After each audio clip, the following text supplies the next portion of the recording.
hey, it's April, which means we need to at least briefly chat about some April releases. So let's jump right into it. The first book, starting out strong, is the new Emily St. John Mandel book, Sea of Tranquility.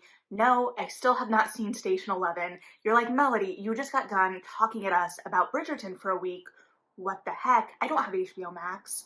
So someday I will see Station 11, and I'm sure it'll be glorious. I know there were changes made, but I've heard nothing but raves about that series, so still need to see it. But I mentioned that specifically, one, because it's her most known work, and two, because the blurb of Sea of Tranquility, try saying that 5 times fast, or don't, because you can probably do it and make me look very silly. Anyway, it reminds me of Station 11 in many ways. As a warning, the blurb does also mention plague, so that is a theme again, but also it is dealing with multiple timelines. This time it looks like we have 3, so we're looking at a historical, a somewhat futuristic, and a very futuristic to my kind of analysis, again, of just the blurb. And so I imagine thematically that it's going to be very similar to Station 11 in terms of looking at the resilience of human nature, the human spirit, our ability to tell stories and craft narrative and purpose within a world that morphs and changes. I'm very, very excited about this book, especially its weaving of timelines and the way it looks like it's going to be handling timelines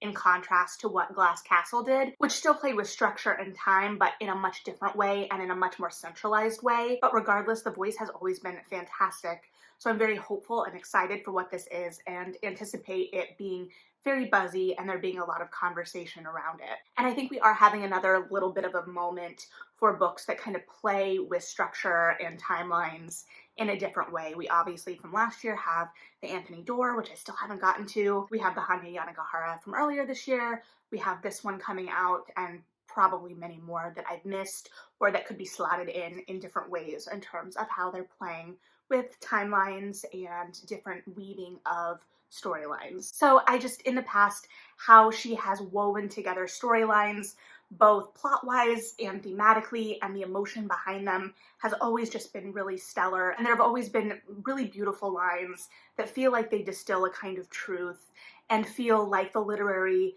page wording equivalent of some of the beautiful shots that we got from at least the trailer of Station 11, because again, I haven't seen that. So it's just, you know, I'm thinking about how things translate between mediums right now, obviously, but I'm very, very excited for this book. And then another book that I have already pre-ordered, this time on audio, Easy Beauty by Chloe Cooper Jones. This is a memoir, and it's taking a look at what the idea of beauty is, I think particularly in America, in relation specifically to disability, and what as a culture, as a society, we believe people are worthy of and the judgments that are made. And so it's about a woman really interrogating the ideas of beauty and desirability and the myths that we've created around that, and also seeking out beauty and joy within her life that a lack of societal perceived beauty may sometimes bar you from or make you feel an outsider too. I don't know. Obviously, I'm just going off of the blurb and some of the buzz I've seen around it, so I'm not really distilling the real truth of this.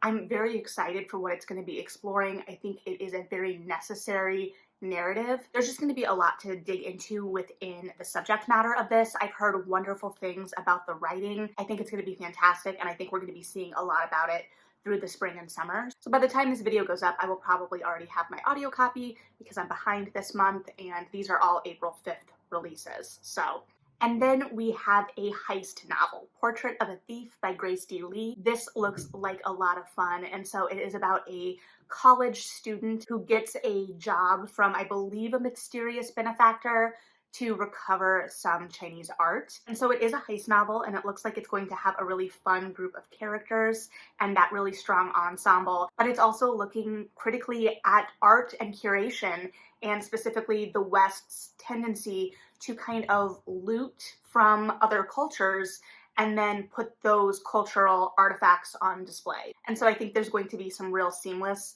interrogation of museums and the ethics of museums within a really fun, fast-paced story. I'm very excited about this one. And then we have The Wedding Crasher by Mia Sosa, author of The Worst Best Man. And this seems like it's going to start us off at kind of a disaster moment in a wedding as well. This time our female lead, I believe, is helping out her wedding planner cousin, maybe our protagonist from The Worst Best Man, but I don't know. and she discovers something about the couple and warns, I believe, the groom. I think she ruins the wedding. And then the would-be groom needs a partner for something, so they end up fake dating. So I'm excited about this one. The Worst Best Man was a lot of fun, and I wasn't sure how she was gonna do it because, like, in theory, he ruined her wedding, this being the worst best man.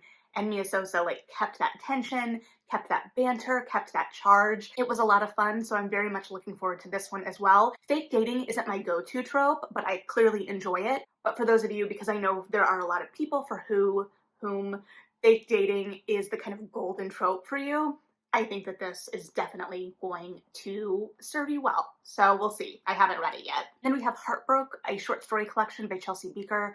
She is the author of Godshot, which is was one of my favorite books of 2020. So I am very much looking forward to this. It is not necessarily billed as like weird, odd, speculative in the way that if you've been with me for a second, you know I make clear I really gravitate toward in my short fiction, but it seems to be pulling on similar atmospheres and tones that we saw in Godshot, that kind of barrenness of the desert, the heat, the way that it really pushes our characters toward extremes and makes extreme choices feel more realistic because of the extremity of the surroundings. And so the blurb talks about ideas of loss and love that I think were both also very evident in Godshot. So while I don't know that this is going to be centered around basically a cult, I'm very excited to see what it does, and I think her voice lends itself or is going to lend itself well to short fiction. So this is definitely one of my most anticipated of the month for sure. I didn't get it pre-ordered in time, so I think I am probably going to try and pick it up at Indie Bookstore Day, which is also this month, but the end of the month. So we'll see. We'll see if I can wait. I don't remember if I have it on hold at the library. It doesn't matter. It sounds like it's going to be fabulous, and I definitely think if you are a fan of short stories, this is definitely one you're going to want to get your hands on for the spring. And then we have Time as a Mother by Ocean Vuong. He wrote the incredibly critically acclaimed On Earth We're Briefly Gorgeous, and this is a poetry collection.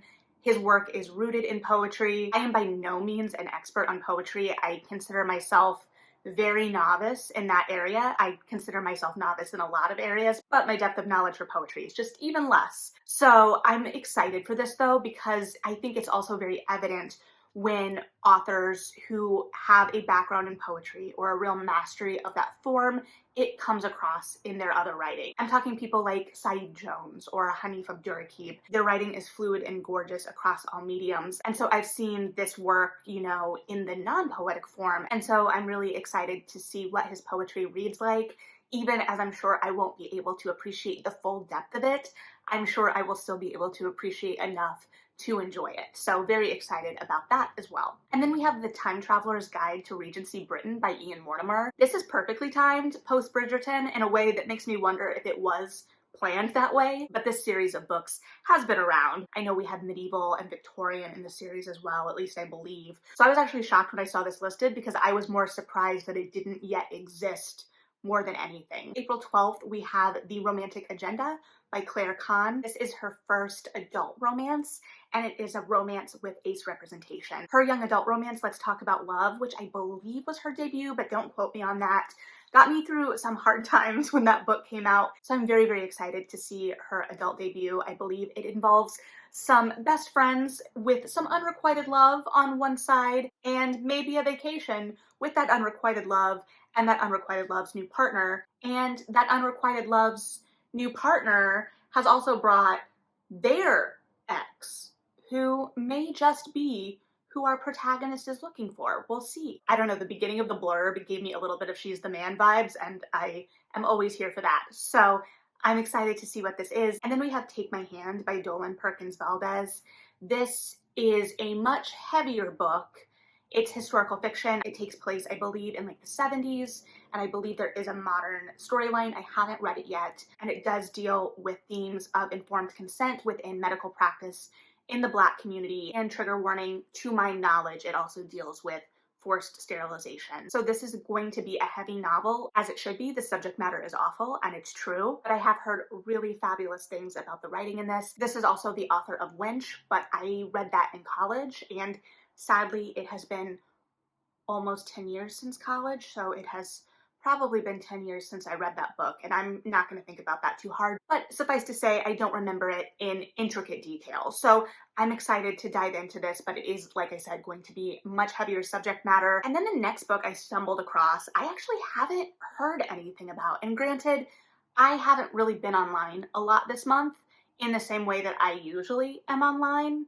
I don't know, that makes no sense to me either. But that book is Woman Eating by Claire Coda, and it looks to be like a literary vampire novel. I say literary because it gives me, or at least the blurb gives me, very much my Year of Rest and Relaxation vibes, which is a much different tone than I would go into for like a vampire novel. And it is about, I believe, a modern vampire, or at least a vampire living in modern times, who is also obsessed with food. And so that's about all I know, but it does look like it probably lives tonally in that really intricate descriptions that are meant to unsettle you. Something that is a very delicate balance for me. I either really, really love it or it doesn't work for me. So I'm very interested to see where this falls on that spectrum. And then we go to April 19th, and the first book is Go Hex Yourself by Jessica Clare. This is a paranormal rom-com following a woman who is apprenticing for a witch, but does not get along with her nephew, a powerful mage, who our protagonist thinks is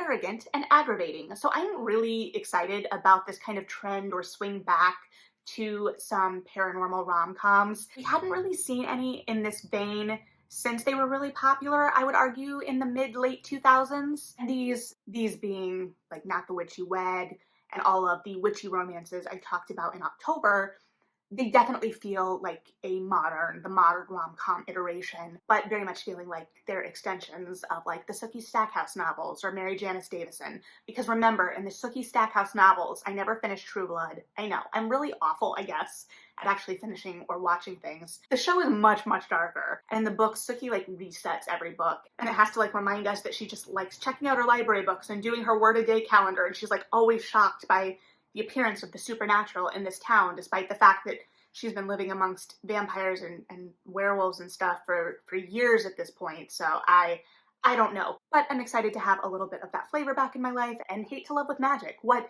could possibly go wrong? So I'm definitely there. And then we have Fevered Star by Rebecca Roanhorse. This is the sequel to Black Sun. I don't have a whole lot to say about this yet because I shamefully still have my pre-ordered copy of Black Sun on my unread pile. So I am anticipating, again, picking this up at Indie Bookstore Day and reading both of them back to back at some point in the near future, fingers crossed. Don't worry, I'm properly shamed, but knowing this one was coming so soon, then I kept pushing Black Sun off. I don't know. And then on April 26th, we have All the Duke I Need by Carolyn Linden. This is the kind of end to a series where we've been looking for the heir for this title, and each book has kind of followed a different gentleman, we believe, may be the heir as he finds love in the first two because that task has been set before them. But this is a little bit of a deviation. We're following the ward of the Duchess. And so a gentleman who is very successful in his role at a trading firm decides to take on a role with this family as a steward, which would then put him in the path of this ward. So I think we could probably guess where that may go. And based on the series, I think there are also probably some secrets at play. I love a good secret reveal, even if I see it coming, I'm not gonna lie. So I'm very much in for the love and the potential secrets of this book. And then Nettle and Bone by T. Kingfisher. This is a fairy tale of sorts that involves a young woman going on a quest to rescue her and her sisters from an abusive prince. And I just want to read the blurb real quick in relation to the ensemble that accompanies her on this quest. On her quest, Mara is joined by the Grave Witch, a reluctant fairy godmother, a strapping former knight, and a chicken possessed by a demon.